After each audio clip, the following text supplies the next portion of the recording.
Hi, welcome. Today I will teach you how to attack everyone. This video is great for attacking players, and even if you play against a strong international master or a grandmaster, this video is for you because they will be afraid of playing against you. So I'm talking about the Evans Gambit. So let's start. But before that, did you know that almost 87% of the viewers isn't subscribed? Why don't you like me? I am a great person and I want to help you to improve.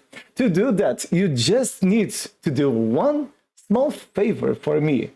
You just need to push the like button, subscribe, and if you want to receive all the content, push the notifications on. And if you have some comments or ideas, for me to talk here on the channel, you can always comment below, and I will read and answer all of your messages. So let's go to our video.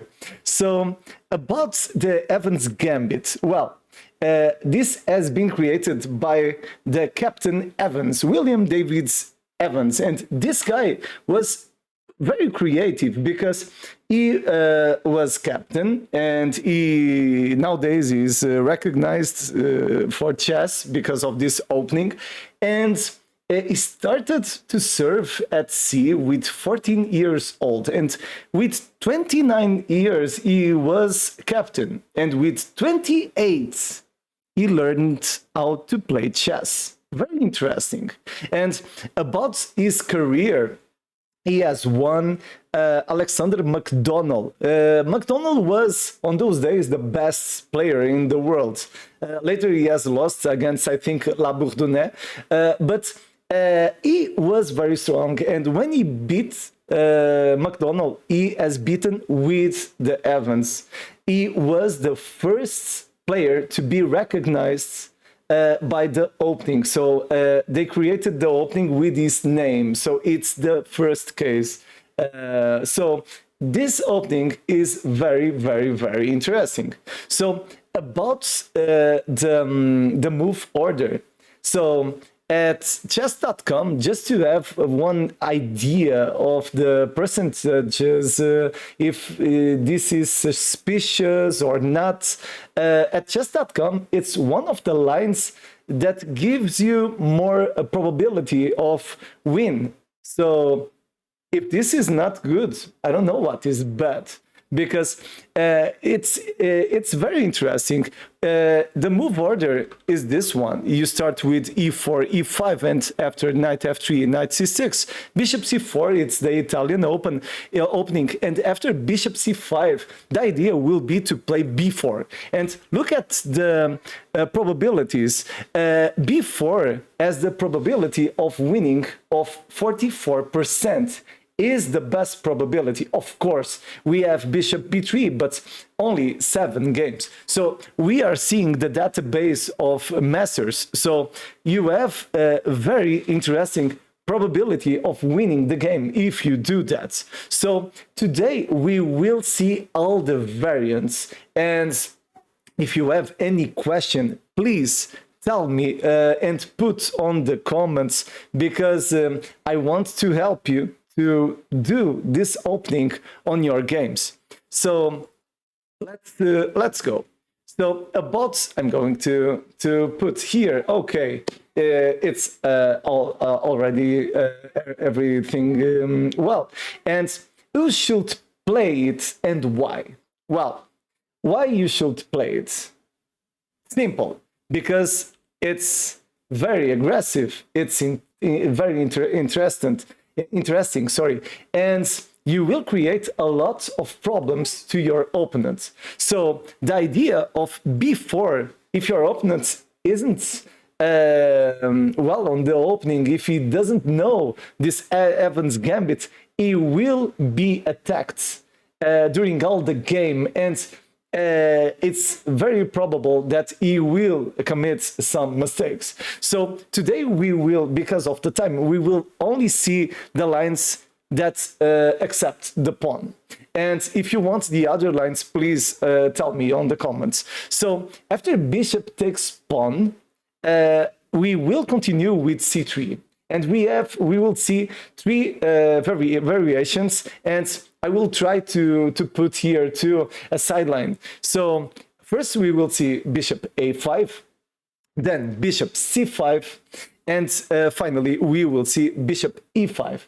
I want to show you two ideas of bishop d6 because is possible. And then on another video, I will show you a study of mine for black against the Evans Gambit. It's a counter gambit, so it's very interesting. So I think you will want to see the video too. So about the first line. So c3, bishop a5. Very important. We need to know the plans. What is the idea of giving up the pawn on b2? It's quite simple. When we give up the pawn, we have potential to play queen to b3 and attack the ability on f7. And to do that, we need to develop quickly, and we need to be always seeing for the moves that our opponents do. So first we need to develop. So d4, it's important because we are opening diagonals for our bishops. And after pawn takes, this is the main line, everyone does that. We will castle kingside. Very important. First we need to see this idea. What happens if pawn takes? Well, if pawn takes, we will play our plan. Very important. The bishop is at a5. This means that the move knight a5 isn't possible. So you don't need to be worried about that. And the idea of playing queen to b3 is to create pressure on the pawn on f7. We will have on another lines ideas of advancing the pawn to try to win the queen. So this is very, very attacking, very aggressive. So if you're an attacking player, you need to see this video until the end. So here, for example, let's see if black plays d6. Of course, this loses immediately because of bishop takes f7, and after king to f8. Well, you can take and play this game because bishop takes, rook takes, and this is quite easy because you're threatening always to give checkmate, and even this pawn will fall. So for example, queen e8 and knight takes h7, this is check, the king is completely exposed, so of course this is a mistake for black. So normally they will protect the pawn. Of course, knight h6 isn't an available move because bishop takes knight and then the pawn will fall too. So probably they will play one of these moves. Queen f6, it's the best one because it's threatening to advance the pawn and take the rook. And here you don't need to be afraid because this, if you analyze with engines, with the fish, it will say that this is completely playable for white. So here you're going to play bishop g5 to attack the queen, and of course the queen probably will play to g6 to protect the pawn on f7. Here the idea is to take, and let's see, if black plays d6 here, you're already much better because you have knight d5. Of course, the bishop is here, but the thing is that you're controlling the center, you're occupying central squares, and you're creating always pressure on black. So, for example, even if he plays something like that, just to show, here you're controlling already this game. So you can, for example, play knight f4 and you can try to create pressure on the queen. For example, queen takes pawn isn't an available move because you have rook to e1 and the queen will fall. Of course, bishop takes, rook takes, and talking about the material, it isn't very different because queen takes, knight takes. In reality, you're losing by one pawn, but the thing is that the king is on the center. For example, if he castles, we will take, and we are winning this game, because after pawn takes, well, queen g3, and this will finish quickly. So this is good for us. Talking about alternatives, well, here black can play knight h6, for example, and yeah, this is playable, but I like always the game of white because we have the initiative, we are always doing threats, and black doesn't have counterplay.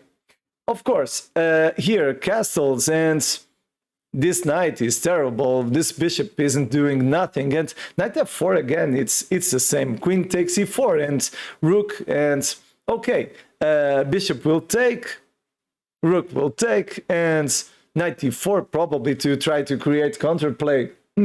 Probably is an idea, but okay, rook takes, knight takes, and bishop takes or pawn takes, and well, we are losing by 2 points, but look at our game and look at black's game. Black doesn't have nothing. Knight d5 probably is a very reasonable idea. So I like the game for white. So we want always, when we play aggressive, we want to have activity, we want to occupy the center, we want to make threats, and we are doing all of this. Of course, talking about this same line, we haven't seen bishop takes knight. Probably is the best idea. If bishop takes, of course, we will take with the queen. And don't forget, this queen cannot take, or else we will win the queen because the king is on the center. Never take central pawns if your king is on the center. This is a terrible blunder for black. So here, for example, if d6, I think knight f6 isn't very normal. We will create pressure on the knight, and after bishop d7, this game, for me, it's better for white because we can play e5. Why is e5 interesting?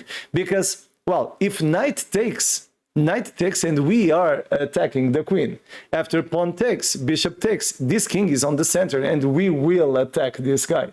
So this is good for us. And talking about alternatives, he can take with the pawn, but okay, rook to d1, and the castle queen side isn't an available idea because the bishop doesn't let the king to make it. So, for example, after f6, terrible, never play f6. I agree with Ben Feingold. Here, we will take on d7 like Opera's game of Paul Morphy. This is beautiful because after king takes, we have bishop takes, pawn takes, because the queen is here, the king cannot take, and we will play rook d1. For me, this game is completely won for white because after king plays to e8, we just give this check, and this game, it's already won for white. It's too aggressive. It's too beautiful for us. So, talking about this kind of lines, bishop a5, in my opinion, it's always interesting, but we just have seen pawn takes. Here, another alternative can be just to advance to d3.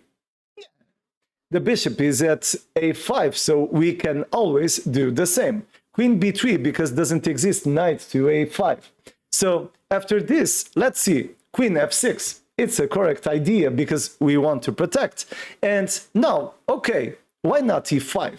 e5 is aggressive, it's probably an imprecision, but we are creating problems to our opponents, and normally they won't be expecting for this kind of moves. So let's see, if knight takes, we just play rook e1 and the game is already won because this knight is on the file of the king, so it's over. Let's see, if d6, we can do whatever we want. Even queen a4, winning the bishop, everything is possible. Life is beautiful when we have this type of game. So this is already won for white.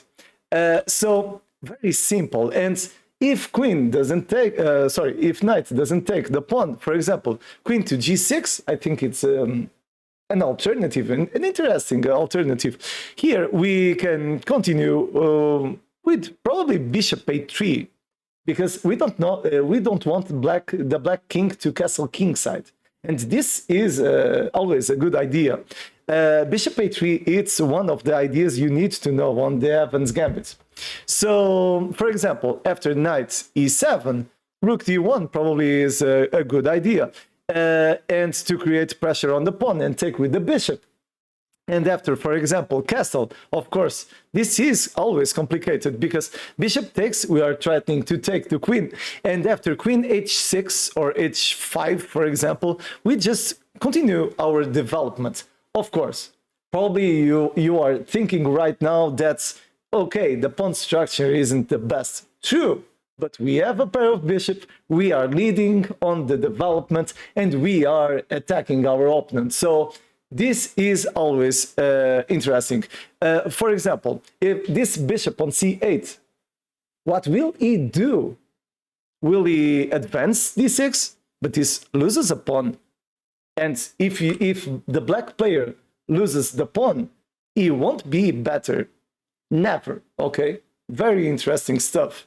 So, about the advance, we already saw, and the takes too. Let's see alternatives. For example, knight f6. We forget about this pawn. We don't need him. Yeah, e5, let's go to the jungle. As Mikhail Tal was always saying, put your opponent at the jungle and he will be lost. You will win the game. So again, if knight takes, of course, knight takes. This isn't never good. And if this knight plays to g to try to win this pawn, we have bishop g5. Oof. Incredible, because after f6, pawn takes, this king is completely open. It's completely exposed, because after g takes, now we have just everything we want. Everything. Just to show you, bishop c1, according to the engines, is an idea, but we don't need to do this stuff. We can play, for example, bishop f4. It's more normal, in my opinion. And the thing is that this king cannot castle and is completely open. So, for example, after d5, to try to create some counterplay and try to develop the bishop, we create pressure at the knight. And after castle, look at this king. This king is weird.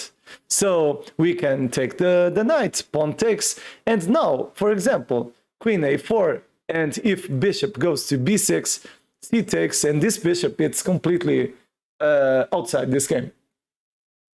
You don't have activity for this bishop, the queen is protecting the pawn, the pawn structure is terrible, and later you can try to take the pawn on c6, and you're losing just by one pawn, and look at this position. This is very strong for white. So, very interesting stuff. We have seen our first idea, first variant with bishop a5, but we need to jump to our next position because of the time.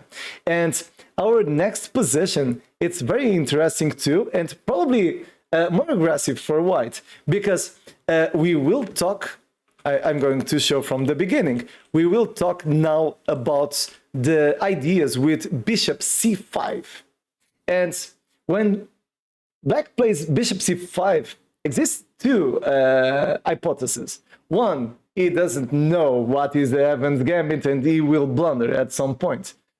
Second, yeah, he knows how to play and he will play quite well. But let's see, according to the first idea, he doesn't know what he is doing to his life. We will advance d4, and after pawn takes, we will castle. The idea is always the same. And let's see, if pawn takes, bishop sacrifices. Beautiful move, because after king takes, queen to d5, and we are attacking the king and the bishop. After, for example, king to e8, we can do this move just to see if he advances the pawn. This is interesting, this detail, because after g6, queen takes, the idea is just to take the pawn and creating some pressure on the rook. For example, you can even take with the knight. You can do wherever you want. For example, knight takes with bishop b2, trying to win the rook. This is all interesting. Of course, in this position, white is already better, but black doesn't need to advance a pawn. After, for example, king to f8, you take, and after d6, here, probably you can do queen e3 or even take. I play queen e3 because after queen, normally they play queen f6, and I'm not sure how to play this for the win. So I prefer to play queen e3 because this pawn will be taken by the knight. And if they advance, yeah, knight e3, and if queen advances, now it's different because you can take with the knight. The knight is protecting the rook, and then rook b1 and bishop b2, and you have diagonals, and we have one thing that black doesn't have. Our king is secure, and the black's king, it's completely exposed. That's our main argument. We can attack the black's king. So about this line, normally this happens when they don't know the theory. Second variation, they can advance to the pawn to d3. And if they do that, we have another very interesting position after knight g5. So the idea is to create pressure, like the Italian, the Fagatello attack, this kind of stuff. And here the idea is that he just only have one defense. It's knight to h6. And after knight to h6, we have a tactical move. We can take on f7 with the knight or with the bishop. I prefer to play with the knight because we are forking the queen and the rook.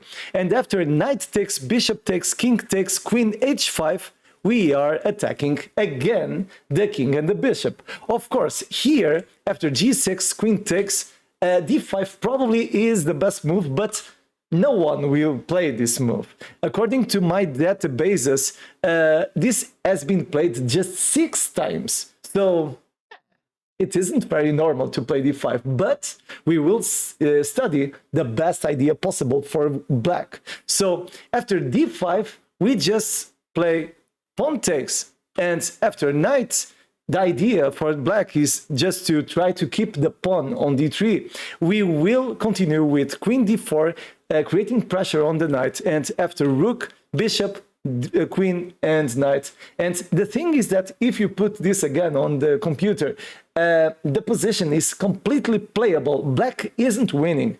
The engines evaluate this position as 0.3, 0.4 for white, not for black. So this isn't suspicious. So this could continue with knight trying to threat here a checkmate, and we just play knight, and in the end we will take the pawn. Don't forget that in this position the material is equal and this pawn will fall. So the probability of winning this game, in my opinion, it's much better for white than for black. So very interesting for white too. But okay, we've already seen another variation. What are the alternatives for black? Well, here black can do d6, for example. Sometimes this happens. Some players already have done that against me. And okay, in this position, you don't need to be worried because you're occupying 2 central squares and black none. 0. So after bishop b6, the idea for black is to try to create pressure on the pawn on d4.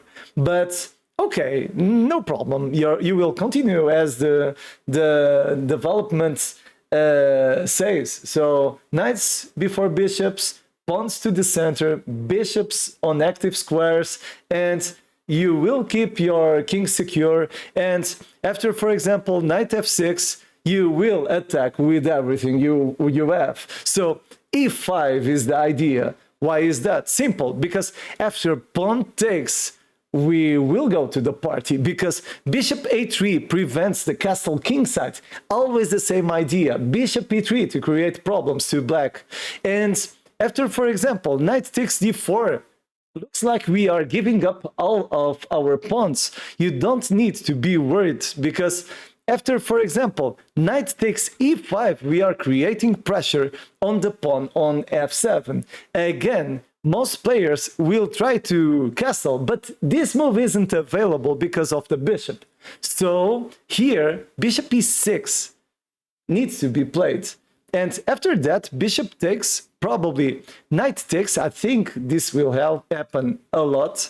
And of course, we don't want to exchange the queens because queen a4 gives check. The queen cannot go here. And if knight goes to d7, here we will win with rook d1. Oh, but you're thinking about, okay, but exists c6 and we won't win nothing. Yes, we will. Rook takes. This is completely won. We won a piece. We are winning by 1 point. And we have done a gambit. So, better than that, just at Christmas, okay? So, let's go back. So, this is very interesting too. So, about another idea. D6, pawn takes, this can happen too. For example, bishop, knight, and now knight e7. This happens a lot. And here, again, think a little bit. How can we win this game? Pattern. We already saw that bishop a3 with ideas of e5, it's always interesting for white. But another pattern. If the knight isn't at f6, we always have ideas on g5, queen h5, queen h5 taking on h7 or even f7. Let's see. If knight g5, we are threatening again to take on f7. And a mistake that happens a lot is castle kingside. This is already one for white, because after queen h5 we are attacking h7 and we are threatening to give the kiss of the dead, checkmate, and we are attacking with 3 pieces the f7 square. So here h6 is the only idea, and after knight takes on f7, here most players below 1800 will play queen to I already won a player of 2500 and he has done that. Queen to e8. Queen to e8 is terrible. It's the worst idea possible, because after knight takes h6, this is check. The pawn cannot take because of the check of the bishop, and after king goes to h7, this will finish on checkmate, because we have knight f7 again, check, and after king, checkmate. Oh, but this wasn't necessary. Exists king h8. It's the same. It's the same, because knight again, and let's go to the party to give checkmate. Okay, we will sleep very well on this night. So beautiful stuff, brilliant stuff. Of course, an alternative is just to take with the rook, but tell me one thing. What do you think about this position? This is very good for white. We are winning by 2 clean pawns, and we are giving check. The king is exposed. We have the center. So here, for me, an idea could be knight d5, because we don't want to protect this pawn, because he have 2 pieces attacking the pawn. So we want to play knight d5, and after, for example, bishop takes, we just take on e7. If he takes the rook, it's over. Bishop takes h6. We are threatening to give checkmate with the knight and the queen. And if he does a different thing, what will he do? Nothing. It's done. It's done. For example, bishop g4, I don't know if this works, because the bishop is defending the pawn on g7, but yeah, e5. And after bishop takes, knight check, king goes here, and we take. We are threatening again, so this is over. This is completely over. So very interesting stuff too with bishop c5. Again, okay, we've seen this move and d3 ideas. Well, about alternatives, probably bishop b6 can be playable, but again, we don't need to be worried about, because after, for example, c takes, we are losing by 1 pawn, but we are occupying 2 central squares. We are leading on development, and d6 never is something that we need to be worried about because we are leading on the development. So about bishop c5, it's done. So next variation, bishop e7. I like a lot the resulting positions when they play bishop e7. So again, I'm going to show from the beginning just to help the memorization of the lines. And again, bishop takes c3 and now bishop e7. Again, we have several interesting ideas. I need to be quick because of the time of the video. But if you want me to do another video about the Evans, please tell me and I will put different ideas. So d4, and after pawn takes, here we will castle. Just to show you a mind-blowing idea. If pawn takes, queen d5, and we are threatening to give checkmate. Most players below 1500 will lose, will quit, will resign the game, thinking they don't play nothing. But this is defendable. But white is already better, because here the only idea is knight h6, and after bishop takes knight, here, of course, if pawn takes, we will give checkmate on f7. Here, black needs to castle kingside. After that, let's go to the party again, because here we will play bishop to e3. Of course, we don't want to lose our bishop. It's very, very important. And after, for example, pawn advances, this doesn't make nothing, because we play knight c3 and this pawn will fall.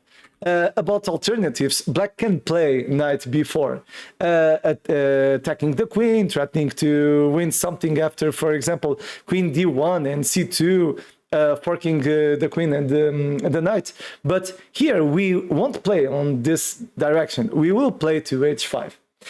Why is that? Simple, because if the pawn advances, we play knight c3. We don't have any problem. And if knight goes to c2 to try to win the rook, we don't need the rook too. We take with the knight, and after knight takes rook, we play knight g5. Why is that good? Simple, because we are threatening to give checkmate. It's the same idea. And after bishop takes, we take with the bishop. We are threatening to take the queen. The pawn cannot advance because the bishop is here. And after queen goes to e8, knight d5. Beautiful stuff. Beautiful stuff. Because after queen takes pawn, knight d7, check. And after king goes to h8, we just take on f7. We are threatening everything. Everything. Because the king cannot play anywhere. And after knight check, queen takes, bishop takes, pawn advances, bishop takes, pawn takes, queen takes. This is will finish with checkmate, just to show. Pawn, knights, queen, bishop, pawn, bishop. Let's go, let's go, let's go. Checkmate. It's over. It's completely over.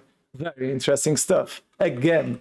So the Evans Gambit, it's just explosive. We create problems on all variations. So about alternatives, let's see if we can show another one. After d4, pawn takes, of course, you can, here, you're thinking about, okay, let's see, queen b3 is playable or not. If knight a5, we take. And here, just to show, sorry, bishop, pawn takes, we've seen the castle. But just to show a different concept, because if you play regularly this opening, you don't want to play the same order always. So an alternative of the castle is just to play queen b3. And you're creating pressure one move before to the pawn on f7. For example, knight here, bishop takes, everything is well, because after king to f8, very important. Here, you will attack the knight on a4. And if he takes, you take. And again, this is interesting too, because, okay, you have the center, you're leading on the development. And after queen f5, knight isn't possible because you have e5. Okay, the giants say that this is playable because exists d6 attacking the queen. But again, you know the theory, they don't know. Because, for example, the bishop cannot take because exists knight g5. So you will be always creating more problems, and they will be always trying to solve them. So very, very interesting stuff. About these lines with the queen, for example, d5, probably some stronger players will try to do that, but my suggestion is just to take with the bishop. And after knight, yeah, bishop takes, and again, it's the same. So I don't think this is very, very complicated for white, in my opinion. Of course, an alternative can be just, for example, to play d6. And we will do always the same. Queen b3, creating pressure on f7. And after, for example, knight a5, this is always possible. But I've already seen against me bishop, and yeah, d5, it's over. Forget about it. But this already happened against me. So very interesting. About the sideline. Talking about sidelines, one sideline that happens a lot is bishop takes c3 and bishop d6. And okay, on the internet, on chess.com, this happens a lot. And here, it's always the same. We will play d4, and after pawn takes, here, very interesting, because here we don't want to castle because the bishop is on d6, and black will have difficulties to advance the pawn on d7. So we want to take, and they will play bishop to b4. Here, my suggestion is kind of creative. I want you to play king to f1. Forget the castle. We don't need to castle on this position because he will need to readjust all of his pieces. Look, for example, if he plays d6, we will win material because queen b3 again, threatening to take on f7 is an idea. And if he plays, for example, queen to e7, d5 wins material because we are attacking the defender of the bishop. So after the knight goes anywhere, we will take the bishop. So it's over. And for example, just to show, this happens a lot on this kind of lines. Bishop attacks, bishop a5, and again, they forget. And they think, oh my God, let me see, what can I do? Here, we can take already. And after king f8, yeah, let's take the knight. Rook takes, and knight g5 again. Do you remember? We have seen that. So very, very, very aggressive. Talking again about this kind of lines. Bishop a5, thinking that the black's player is the master, national master, or even an international master. Here, we will want to continue with queen to b3. Don't forget, the bishop is at a5. If the bishop is at a5, queen b3 is always interesting. You're going to create always problems to your opponent. So here, queen e7 to try to protect again the pawn, or f6. It's always the same ideas. And we will continue with everything we want to do. I suggest just to play knight, but if you want, you can play e5 to prevent knight f6, just to show a different idea. e5. And here, he will be completely paranoid, thinking about his defense, because how will he develop the knight? So here enters the positional evaluation. You want to think about tactical moves, initiative, create problems, controlling the center, opening files, and positional play. So here, for example, if he plays d6, because f6 is too, it's terrible, it's a terrible blunder. Here, we will continue with bishop g5. I enjoy a lot this. Again, the computers say, oh, this is completely playable, but for me, this isn't playable for black, because they won't play f6. I think they won't play it. And after, for example, queen to d7, Here, the idea is very simple. Pawn takes because the king is on the center. And after, for example, pawn takes because queen would lose the pawn. Here, we just continue with the idea that everyone knows already, d5. We are threatening everything again. After, for example, knight went here, knight takes, pawn takes, and we will win the queen. So it's completely won for white. So very, very, very interesting stuff.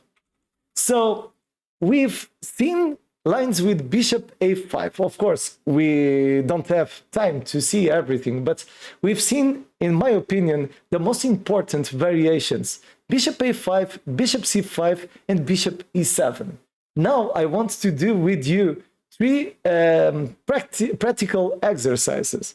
I will show you the position, and you need to solve the position. You need to find the correct idea. So, first position. We play this, and bishop to c4, bishop c5, and b4. After bishop takes, pawn, bishop. What is the best idea for white? Very important. We need to know what is the correct plan. Sorry. So, if you want, you can put on pause. Do you know? The idea is just to play d4. And after pawn takes, castle. You don't need to be afraid of this. So after knight, a different idea. We have seen this later. We will jump to our next exercise. Knight g5. And now after castle kingside, what would you play here? I'm going to give you a hint. This is already completely won for white. And you will win some masters with this line. Because for some reason, most players play knight e7. I don't know why. Probably someone will explain me. So, the idea is quite simple. Queen to h5, 2 strong. Okay, so this wins because after h6 we have knight takes, and the rest is history.